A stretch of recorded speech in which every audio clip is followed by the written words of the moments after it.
Good morning. First of all, I would like to thank Professor Hamad Omar Farouk for the invitation. Unfortunately, I cannot be there in person. Today, I'm going to speak about aortic neck dilatation after EVAR, what are the risk factors and management.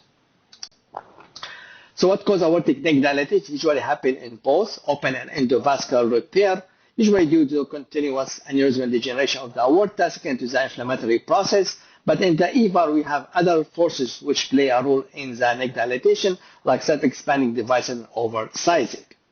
What about the incidence? Really is not low. It's about 23% over 1 to 14 years, and treated the worst clinical outcome because it increases the incidence of type 1 endoleak migration and re-interventions. So what are the risk factors for neck dilatation after EVAR? This is a very nice paper by Carlos Bichon.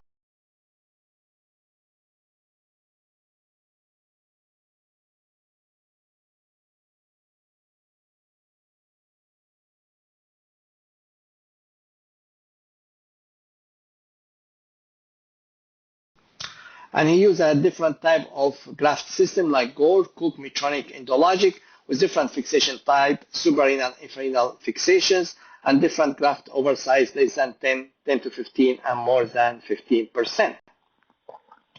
And he noticed that if you oversize more than 15%, this is your increase the suprarenal aortic diameters over 4 years, and the same if you oversize more than between 10 to 15%, this also increases infrarenal aortic diameter over 4 years. Also, he looked at fixation type, and he noticed that if you use a device with a suprarenal fixation, this increases risk of suprarenal neck dilatation, and the same for infrarenal neck dilatations. What about the graft size? He noticed that if you use a graft size more than 28, this will increase the incidence of suprarenal aortic neck dilatations. So what he concluded at 4 years that the group with the suprarenal active fixation showed the largest change in the aortic diameter over the time in comparison with the other two groups. And the group who has a less 10% endograft oversizing demonstrates a statistically smaller change in the neck diameter comparing with other two groups who has oversized 10 to 15 or more than 15%. Another paper look at the long-term evaluation for proximal neck dilatation. It's a prospective cohort study of 157 patients using EVA with a self-expanding stent graft. They did a study over 5 years, and they came with the same conclusion. The risk factor for neck dilatation is oversizing, neck diameter more than 28, and the SAC and index operation. Another new paper look at the same things. It's a retrospective study, 150 patients followed with a CAT scan, and they came with the same conclusion that neck diameter more than 29 millimeter, suprarenal fixations, and oversize more than 20% associated with neck dilatations at 12 months. So what other risk factors for neck dilatation after EVAR? Is first one is severe neck angulation more than 60 degrees because can lead to the uneven distribution of the forces and increased stress on the aortic wall. If you have a short neck less than 10 millimeter, because it limits sealing zone and increases mechanical stress. If you have a mural thrombus or calcifications, because it complicates the sealing and fixation of the stent graft, which potentially contribute to the neck dilatations. And finally, the device type, where they notice that certain endograft like excluder have shown a protective effect against neck dilatation because of the low radial force. So what the ideal stent? Unfortunately, we don't have an ideal stent yet. One of the solutions to use an Ovation Prime device, which is the first FDA-approved device, which does not use self-expandable stent to achieve proximal sealing. Instead, it uses a polymer to fill up a sealing ring that once occurred does not exert outward forces on the aortic wall. The other solution to use balloon expandable technology or comfortable technology, which both are not available yet. The other option to use endo anchors. Why is that? Because as you can see here, when the neck gets dilated, the stent graft usually gets separated and moved downward and migrated. But if you have an endoancles, even the neck get dilated, this prevents the stent from migration and type 1 endoleak.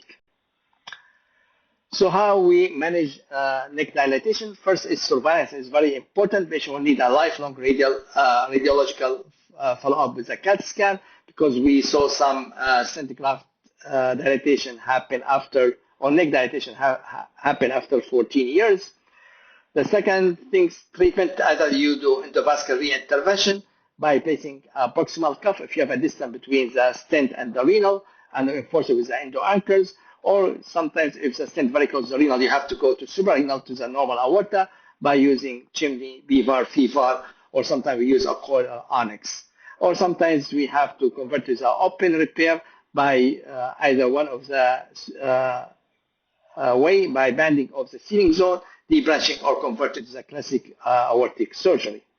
How we can prevent that from happening? The device selection is very important. We try to use the device with the lower radial forces, or do a BVAR or FIVAR from the beginning in the patient who has a challenging neck anatomy. So how we decide, should we put a cuff and endoancles, or we have to go above the renal? To decide that in treatment of the neck dilatations, we have to differentiate between neck length and sealing zone. Neck length, by definition, is the length over which the neck diameter remains within 10% of the infrarenal diameter, and you can see it here in the green color, where the sealing zone is the length over which the neck diameter more than 10% of the infrarenal diameters, like a conical neck, but the graft still opposite against the aortic wall. And this is, you see it here in the yellow color. So if we have a distance between, if you have a good distance or sealing zone between the graft and the renals, like here, you have a sealing zone 10 millimeters, then the best way is to put a cuff and use endoancles. Like this patient here, you can see the device move down and have a neck dilatations, and we have a distance between the renal and the stent. So this one was treated by placing a cuff with the endoancles. But if you have a short neck, you don't have enough distance between the stent and the renals, and short sealing zone, then it will not work, because we have to go above the renal to get to the healthy aorta. We need at least 15 millimeter. Then we have to do a CVAR or BVAR.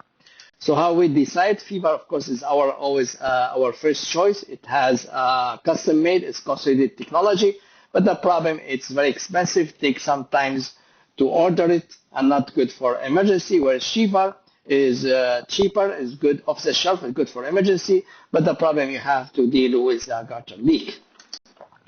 Like this patient, he came with a neck dilatation. You can see the stent at the level of the renal. So we have to go to suprarenal by putting 2 chimney and cuff, and we get a good seal.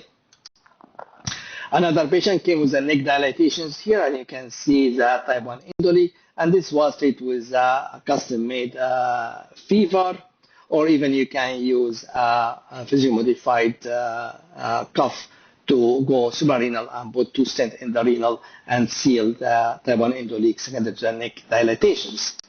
The other option to use an onyx, like this patient who has the graft is great in the good position, but we have some dilatations here with type 1 endoleak, and this was treated by filling up with the onyx and then put some endoancles with a good result. And you can see here good sealing of the type 1 endoleak with a good result. The other options to do a surgical repair by just putting banding the dilated neck. Usually we do this one only in patients with high risk for completely extraction of the stent and doing a complete surgical repair, but it works in some times. The other option to do deep branching, we used to do this technique before we get access to the BVAR and FIVAR. This is from our old experience. Like this patient, he presented with a neck dilatation type 1 endoleak. At that time, we don't have a FIVAR, so we went there, we did debranch his kidney and renal and SMA and celiac and put a TVAR, and we got a good seal, and we sealed his type 1 endoleak. Another patient sometimes has a last chance, we take him to the surgery. Like this patient, have to take him to surgery, take the graft completely and put a surgical graft. So conclusion, EVAR with the self-expandable stent and endograft oversizing create a radial force that lead to the neck dilatation, but this force decelerated after the first post-operative year. Baseline aortic neck diameter and suprarenal stent endograft are associated with the increased risk for neck dilatations. Neck dilatation after EVAR lead to the worst clinical outcome as indicated by increased rate of type 1 endoleak migration and reintervention. Proper placement of the graft just below the level of renal artery as well use of expandable stent graft could reduce the risk, although the data is still not concluding. And finally, use polymer ring instead of self-expandable stent for proximal fixation as an ovation device may decrease the incidence of neck dilatation. Thank you again very much for the invitations.